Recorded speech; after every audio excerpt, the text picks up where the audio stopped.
What's up mga master, panibagong araw, panibagong rides, kaya samahan nyo ako, tara na. Unang booking pa lang, pagod agad. Paano ba naman, ikaw ba naman mag-deliver ng cake agad, di ba? At buti na lang, ang second sa pangalawa nating booking ay potato fries lang. Basic, hindi masyadong hassle sa pagdadrive natin to kasi kahit mabilis tayo okay lang dahil hindi ito masisira. At ang pamasahe nito ay 68 pesos. From Ayala South Park, papunta ng Putatan. Kaya mabilis lang tayo nakabalik at pinasukan ulit tayo ng pangatlo nating booking. At ito nga, ang Greenwich naman dito sa Festival Mall. Pagdating ko nga, hindi na ako naghintay dahil naka-ready na siya. Bago pa ako pumunta sa store, naka-ready na ba sa apps para hindi na ako maghintay ng matagal. Nakakainip kasi kapag sa store ka maghintay ng matagal tapos nakakahiya pa sa mga kumakain, panay tingin sa akin. At malapit nga lang ang drop-off dito lang sa may Studio City. O, diba? Sa nagkakahalaga naman ito ng 64 pesos.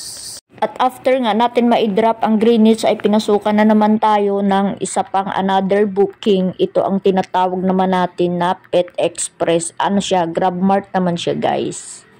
At syempre guys, dahil mahal tayo ni Grab, binigyan niya tayo ng ka-double book.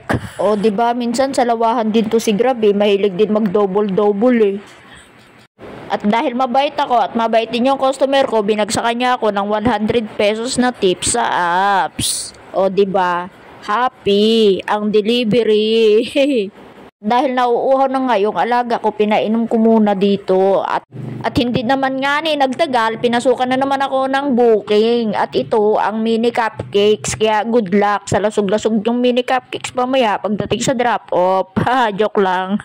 Ingatan ko yan, syempre. At buti na nga lang nga ni, pagdating sa drop-off ay matitino pa ang mini cupcakes nila. Sige, pa-deliver pa kayo ng napakalayong order. Tignan natin kung maayos dumating sa inyong mga bahay. Joke lang, buti na lang iningatan ko yung cake. Tuloy, maayos pa siya, buo pa ba? At pagka-drop ko nga ni, pinasukan ulit ako. Ito, express naman to from Quezon City, papunta naman ng Marcelo, Parañaque. O tara, let's long ride na naman. Paldo na naman si Tomboy.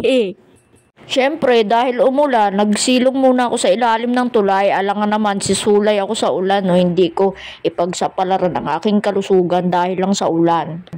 At after ko nga ni ma-drop ang aking delivery na express, eto, pinasukan na naman tayo ng Pizza Hut galing dito sa Landmark. Diba? Galing ako ng Marcelo, wala akong booking pa Alabang. Tapos pagdating ng Alabang dito, ako pinasukan ng booking sa may SNR. Tapos ang delivery sa may 7C, pero yung pin nila 7E lang. O, diba? Wrong pin, malala. Ha! SNR Pizza pala yun, guys. Hindi siya Pizza Hut. Kinuri ko lang kasi baka maraming mga bash dyan eh. Alam nyo naman ha. Kaya yun, hindi siya Pizza Hut kundi SNR Pizza. Ang laki diba? Tara, kain na tayo. Ay hindi, deliver pala tayo. Hindi naman sa atin to eh. Di-deliver lang natin to eh. Kaya let's go. Buti na lang din, sinalubong ako ng customer nito kasi kung hindi nila ako sasalubungin, no-show ko, busog sana ako. Pero syempre, joke lang yun, hindi naman totoo eh. Sinalubong lang talaga ako nila sir kasi mabait sila.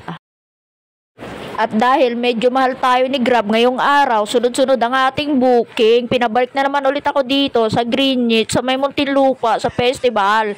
Kaya tara na, ihahatid na natin ang kanilang pagkain.